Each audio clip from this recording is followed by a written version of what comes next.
Hi everyone. ఆహ్,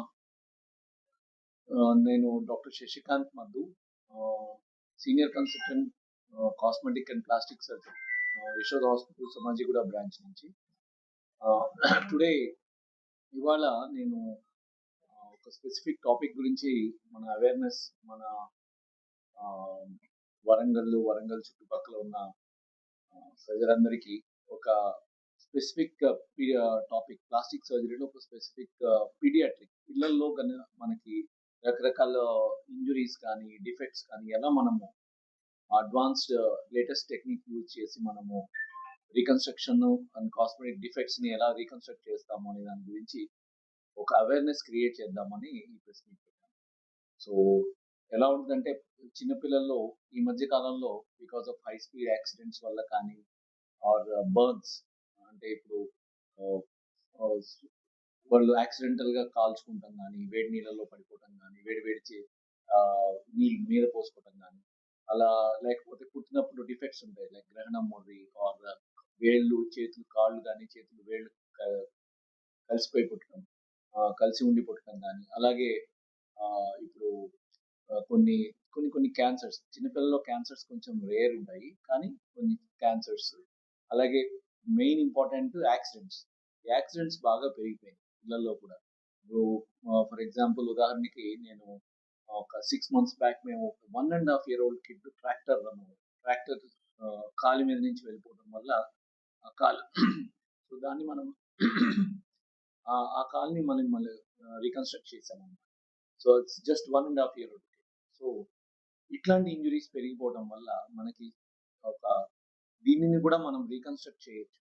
ఆ, ఎట్లాంటి సిచ్యువేషన్ అయినా కూడా మనం excuse me, అయినా కూడా మనం ఆ కాలిని కానీ చేతిని కానీ ఏదైనా సరే మనము మిగల్చవచ్చు ఆర్ రీకన్స్ట్రక్ట్ చేయవచ్చు. సో మనం మైక్రో సర్జరీ యూజ్ చేస్తాం. ఈ చిన్న పిల్లవాళ్ళలో మనము ఆర్థోపెడిక్ సర్జన్ హెల్ప్ తో అది ఫ్రాక్చర్స్ అన్ని స్టెబిలైజ్ చేసి తర్వాత మనము మైక్రోవాస్కులర్ సర్జరీ అంటే వీపు మీద ఉన్న కండ తీసి దానికి రక్తనాళాలతో జోడిస్తాం అన్నమాట, ఖాళీ రక్తనాళాలు. సో అలా ఒక మైక్రో సర్జరీ చేసి ఆ కండని ఆ కాలి చుట్టూ కండని తయారు చేసి కొత్త కండని తయారు చేసి ఆ కాలు మొత్తాన్ని రీకన్స్ట్రక్ట్ చేయాలి. సో ఈ విధంగా మనము advanced micro surgical techniques use చేసి మనము పిల్లల్లో ట్రామా అంటే ఏదైతే యాక్సిడెంట్స్ వల్ల నలిగిపోవడం కానీ కాళ్ళు నుజ్జు అయిపోయిన ఆ, ఏదైతే పార్ట్స్ ఉన్నాయో మనం మళ్ళీ తయారు చేయగలం. అలాగే కొన్ని కొన్ని కంజనైటల్ డిఫెక్ట్స్ అంటే పుట్టుకతో వచ్చిన డిఫార్మిటీస్ లైక్ గ్రహణం మొర్రి, కాళ్ళు చేతులు. ఒక బేబీకి మేము కాళ్ళు చేతులు రెండు చేతులవి కాళ్ళవి రెండు వేళ్ళన్నీ అతుక్కుపోయి పుట్టాడు. సో ఇవన్నీ జనరల్ గా మనము స్కానింగ్ ఏదైతే ఉంటుందో డెలివరీకి ముందు మనం మల్టిపుల్ స్కానింగ్స్ చేస్తాం. ఈ మన ఏదైతే మన ఆ, ఈ ఆ, లోపల అనామలీస్ ఏదైనా ఉంటే డిటెక్ట్ చేయడానికి ఈ చిన్న చిన్నవి స్కానింగ్ లో ఒకసారి కనపడకపోవచ్చు. సో ఇవన్నీ పుట్టిన తర్వాత పాపం పిల్లవాళ్ళ తల్లిదండ్రులకి చాలా టెన్షన్ క్రియేట్ చేస్తాయి. సో అటువంటి టెన్షన్ మనం క్రియేట్ అవసరం లేదు. మనము వీటన్నిటిని ఆల్మోస్ట్ నార్మల్ కింద తయారు చేయొచ్చు. ఏదైతే చేతి వేళ్ళు అతుక్కుపోయి పుడతారో అవన్నీ నీట్ గా నార్మల్ గా వితౌట్ ఎనీ ఫంక్షనల్ డిఫెక్ట్ మనం సెపరేట్ చేయొచ్చు. అలాగే గ్రహణం మొరి, ఎవరైతే గ్రహణం మొరి అంటే లిప్ దగ్గర నుంచి పెదాల దగ్గర నుంచి లోపల అంగటి భాగం అన్ని కూడా ఓపెన్ అవ్వచ్చు. అలాంటి సిచ్యువేషన్స్ లో కూడా మనము అవన్నీ ప్రాపర్ గా చక్కగా రిపేర్ చేయొచ్చు. ఇప్పుడున్న latest techniques, speech therapy techniques, మన సర్జికల్ టెక్నిక్స్ అన్ని యూజ్ చేసి almost 95 to 99% normal living, normal function restore చేయొచ్చు అన్నమాట. ఇది ఎప్పుడు చేయొచ్చు? మనం ఇప్పుడు కరెక్ట్ టైంలో వాళ్ళు మనకు తీసుకురావాలి.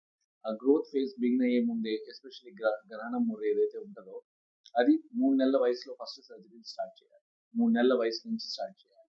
సో అలాగే ఏదైనా సరే ఆ రైట్ టైంలో మనము సర్జరీ చేయగలిగితే సో రిజల్ట్స్ అనేవి చాలా బాగుంటాయి. అండ్ ఫంక్షన్ కూడా యాజ్ మచ్ యాజ్ పాసిబుల్ మనం నార్మల్కి దగ్గరగా ఉంటుంది. సో ఇవన్నీ పిల్లల్లో ముఖ్యంగా ఏదైతే కంజనిటల్ అనామలీస్ కానీ ఇట్లాంటి యాక్సిడెంట్స్ కానీ సరైన సమయంలో మనం కరెక్ట్ సర్జరీ చేయగలిగితే చాలా వరకు మనం రికన్స్ట్రక్ట్